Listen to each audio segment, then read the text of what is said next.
ऐसो तन संग कहाँ गर्वसी, मूड अति ही अनजान रे। नाम भजू अभिमान तजू, क्षण भंगुर मस्तान रे। तो महाराज उन्होंने साफ साफ शब्दों में लिखा है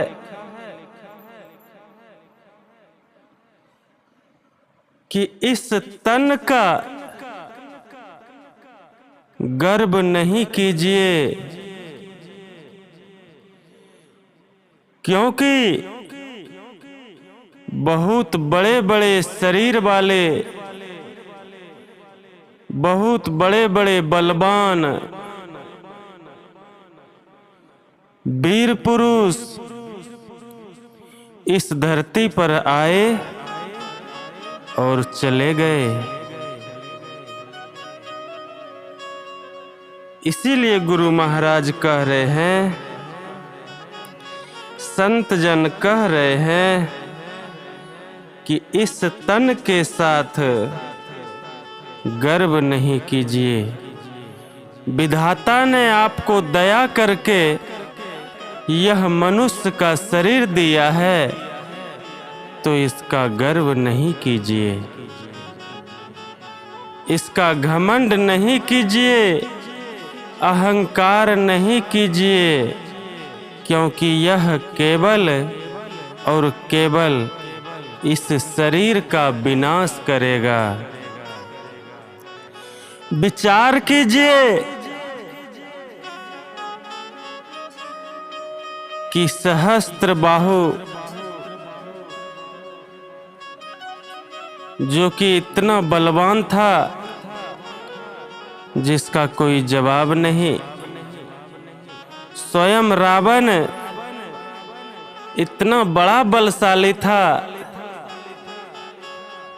जो कि सबने सुना, और जो उस समय रहे होंगे उसने देखा भी होगा।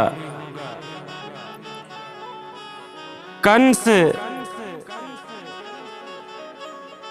और भी ऐसे हैं जो कि इस धरती पर बलशाली हुए और आ करके चले गए। तो महाराज विचार कीजिए, जिस रावण ने नवग्रहों को बंदी बना के रखा हुआ था, लेकिन काल के गाल में जाने से नहीं बच सका, जो कि स्वयं काल को आदेश दे सकते थे, लेकिन एक समय ऐसा आया कि अपने आप को काल के गाल में जाने से नहीं बचा सके। और जब समय आया तो काल ने अपने गाल में समा लिया रावण को। तो महाराज बहुत सारे उदाहरण हैं। इसीलिए गुरु महाराज ने कहा है कि ऐसो तन संग कहाँ गर्वसी, मूड अति ही अनजान रे। नाम भजू अभिमान तजू, क्षण भंगुर मस्तान रे। यह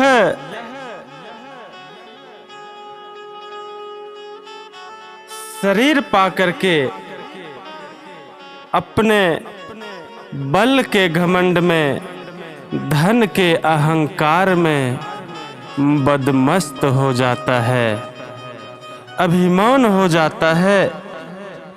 इसीलिए गुरु महाराज कह रहे हैं कि अभिमान को तजो, क्योंकि यह शरीर जो है ना, यह क्षणभंगुर है, कब मिट्टी में मिल जाएगा कहना मुश्किल है। इसीलिए संतों ने कहा है कि आए हैं सो जाएंगे। जो इस संसार में आया है उसका जाना निश्चित है। आप चाहे आज खूब कमा लीजिए, खूब पाई पाई जोड़ लीजिए, और जब आप एक दिन बिस्तर पे गिर जाइएगा, बिस्तर पकड़ लीजिएगा, यानी चलने फिरने की शक्ति नहीं रहेगी, तो आपका जो कमाया हुआ धन है आप अपने जीते जी उसको भी उपयोग नहीं कर पाइएगा। तो महाराज, यही इस संसार की परंपरा है। जो आया वो गया, और जो गया वो फिर पुनः इस संसार में दूसरा शरीर लेकर के आया। विचार कीजिए, पीढ़ी दर पीढ़ी घर परिवार में पीढ़ी दर पीढ़ी चला आ रहा है, परिवार आगे बढ़ता जा रहा है। विचार कीजिए, एक परिवार आगे बढ़ रहा है तो दूसरा पीछे से खत्म हो रहा है। अगर मैं गलत कह रहा हूं तो आप खुद संसार को देख लीजिए। आप आगे बढ़ रहे हैं, आपका वंश आगे बढ़ रहा है, पीछे से आपका वंश खत्म हो रहा है। नाना दादा परदादा परबाबा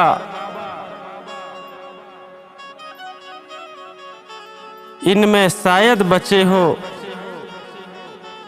किसी के नाना बचे हो, किसी के बाबा बचे हो, पर बाबा छरदादा ये तो शायद कम ही बचे होंगे या नहीं ही बचे होंगे।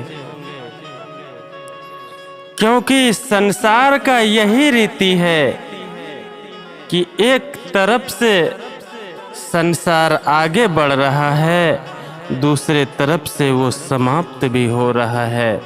क्योंकि आरंभ ही अंत है और अंत ही आरंभ है। क्योंकि अगर अंत होगा तो ही आरंभ होगा, और अगर आरंभ होगा तो ही अंत होगा। तो महाराज, इसीलिए गुरु महाराज ने कहा कि घमंड मत कीजिए इस शरीर का, यह तो क्षण भर का मेहमान है, आज है कल नहीं रहेगा। इसीलिए आइए, किसी ने एक भजन लिखा है, बड़ा ही अच्छा है। आइए मैं एक लाइन आपको सुनाता हूँ। कहते हैं, काहे माया में भुलाइल बाड़ा, तोता हो खोता छोड़ के जाए के परी। काहे माया में भुलाइल बाड़ा, तोता हो खोता छोड़ के जाए के परी। सगरे स्वार्थ खातिर रार निमन होता हो, सगरे स्वार्थ खातिर निमन बार होता हो। खोता छोड़ के जाए के परे, काहे माया में भुलाइल बाड़ा तोता हो, खोता छोड़ के जाए के परे। आहा, भजन आगे भी है लेकिन कहूँगा नहीं। देखिए कवि का क्या भाव है। जैसे कि एक पंछी तिनका तिनका इकट्ठा करके अपना घोंसला बनाते हैं और फिर उसमें अंडे देती है, और जब अंडे से बच्चा निकलता है वह उस घोंसले को छोड़ के उड़ जाता है। ठीक उसी तरह यह संसार है। इस संसार रूपी बगीचे में यह इंसान रूपी तोता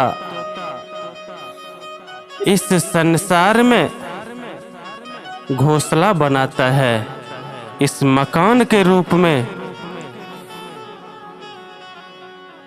पूरे जिंदगी की कमाई पूंजी जमा करके कुछ लोग घर बना पाते हैं।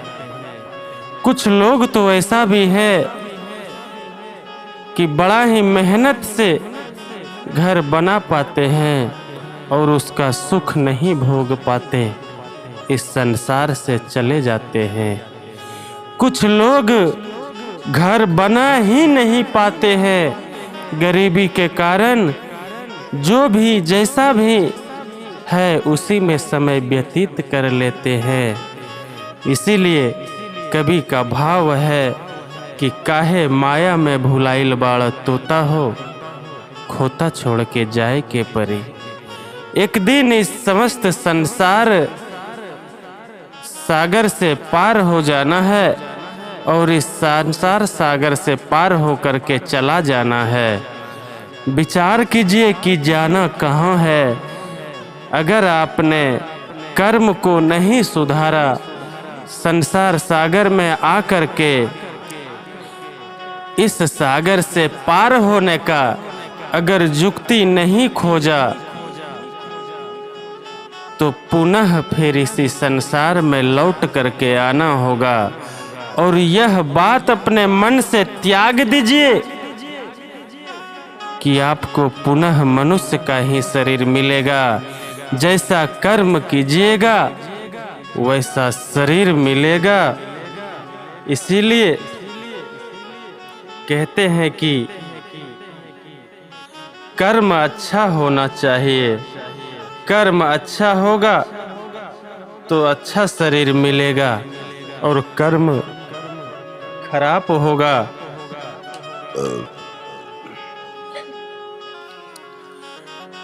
तो अन्य शरीर में जाना होगा। जैसे भेड़ बकरी कीड़ा मकोड़ा आदि के शरीर में जाना होगा। कहते हैं कि काल को किसने देखा? अरे भैया, काल को तो हम सभी रोज अपने आंखों से देख रहे हैं कि एक जीव को दूसरा जीव खा रहा है।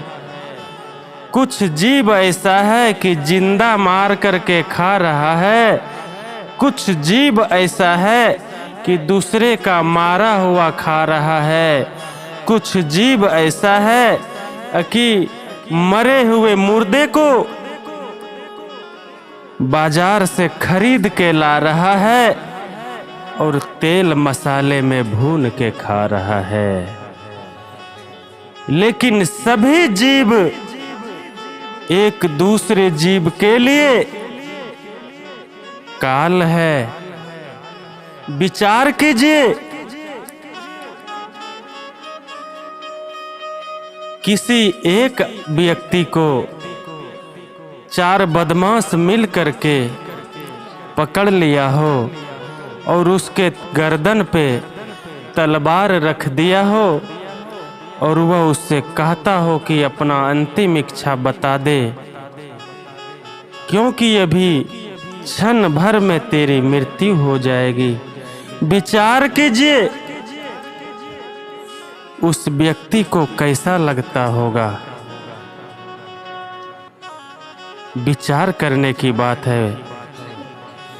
जिस आदमी के सामने में तलवार लटका हुआ हो और उससे यह कह रहा हो कि अगर तेरी कुछ इच्छा हो तो बता दे, वरना अभी क्षण भर में तेरी मृत्यु हो जाएगी।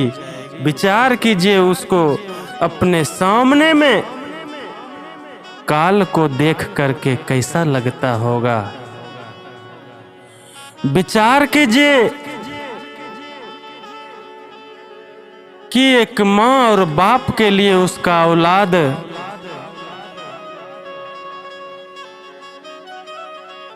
कितना महत्वपूर्ण होता है। विचार कीजिए, चाहे वह जानवर हो या इंसान हो, उसके लिए उसके औलाद से बढ़ के इस संसार में और कोई नहीं। विचार कीजिए, जिस मनुष्य का शरीर आपको आज मिला है, आपके कर्म अच्छे नहीं होने के कारण वही शरीर उसी घर में जाकर के बकरे के रूप में जन्म लेता है। उसी घर में, जिस घर में कि उसी शरीर ने जो कि कल मनुष्य का शरीर में था, वही जीवात्मा, और उसने अनेकों बकरे का और भी जीवों का कत्ल किया हो, और फिर वही मनुष्य का शरीर वाला जीवात्मा उसी घर में बकरे के रूप में जन्म लेता है,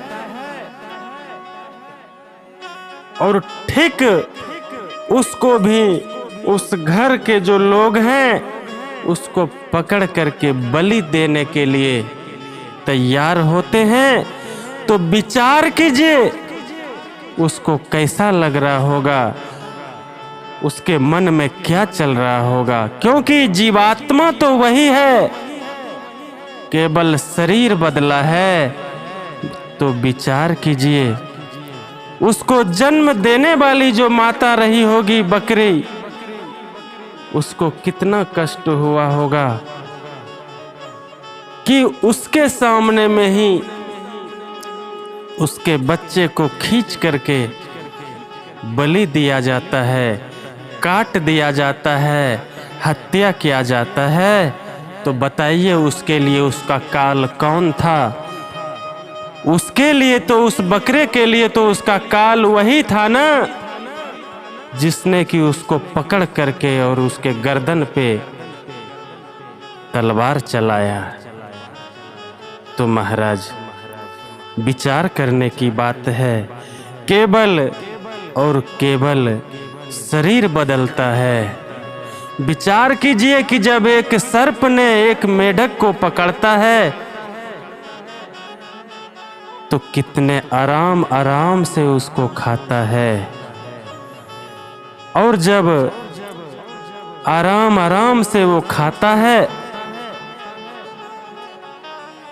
तो सोचिए उस मेढक को कैसा लगता होगा।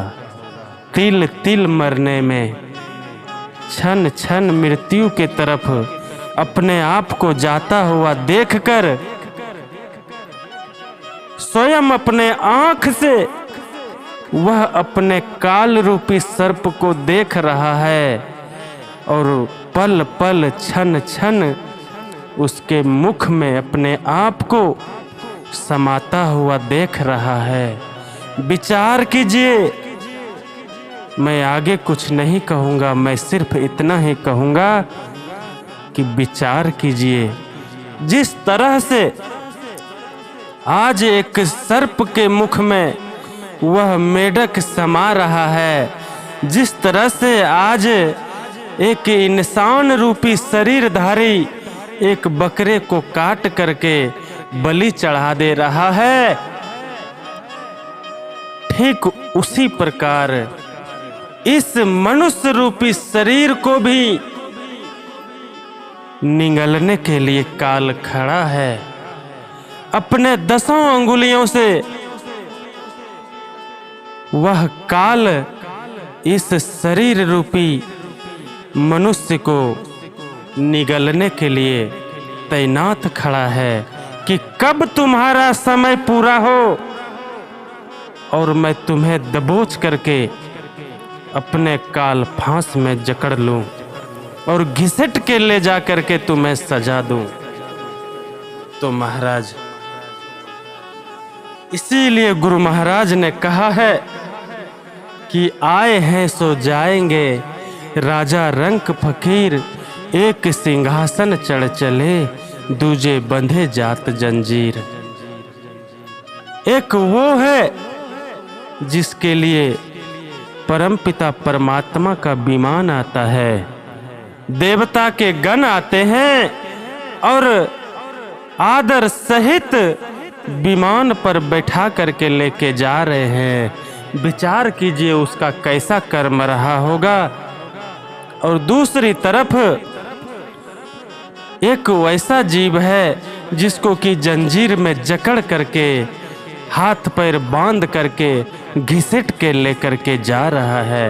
विचार कीजिए, शरीर दोनों को एक ही मिला था मनुष्य का, दोनों के शरीर में जीवात्मा रूपी परमात्मा निवास कर रहे थे। फिर कहां गलती हुई जो कि जंजीर में जकड़ करके जीवात्मा को यम के दूत लेकर के जा रहे हैं। विचार करने की बात है। तो महाराज, मैं कोई कथाकार नहीं, मैं एक छोटा सा दास हूँ जो मैं सुबह शाम सत्संग करता हूँ। मैं वही थोड़ा सा गुरु महाराज की कृपा से, उनकी दया से, उनके आशीर्वाद से आप तक पहुँचाने का प्रयास करता हूँ। गुरु महाराज ने कहा है कि जानो और जनाओ। ज्ञान की बात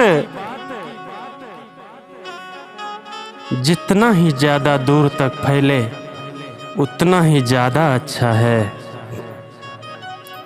तो महाराज, अगर यह सत्संग को आप लोग YouTube पे देखें तो जरूर सब्सक्राइब करें और शेयर करें और बेल आइकन को जरूर दबाएं ताकि मेरा अगला वीडियो आप तक पहुंचे। और ज़्यादा से ज़्यादा घर परिवार को शेयर करें ताकि सुन करके थोड़ा विचार बदले। क्योंकि कहते हैं कि गंगा में नहाने से झूठ, चोरी, नशा, हिंसा करने वालों की प्रवृत्ति नहीं जाती। अगर गंगा में नहाने से झूठ बोलने की, नशा खाने की, हिंसा करने की प्रवृत्ति बदल जाती तो आज झूठ, चोरी, नशा, हिंसा करने वाले इस संसार में गंगा किनारे पे नहीं घूम रहे होते। कहते हैं कि सत्संग रूपी गंगा में जो स्नान करेगा, कथा रूपी गंगा में जो स्नान करेगा, उसके अंदर से पाप करने की प्रवृत्ति चली जाती है। अगर जिसके अंदर से पाप करने की प्रवृत्ति चली जाए, वह इंसान नहीं, वह परम हो जाता है, परमात्मा के समान हो जाता है। मैं यह नहीं कहूँगा कि परमात्मा हो जाता है, लेकिन उसके अंदर में जो जीवात्मा रूपी परमात्मा वास कर रहा है वह परम आत्मा हो जाता है।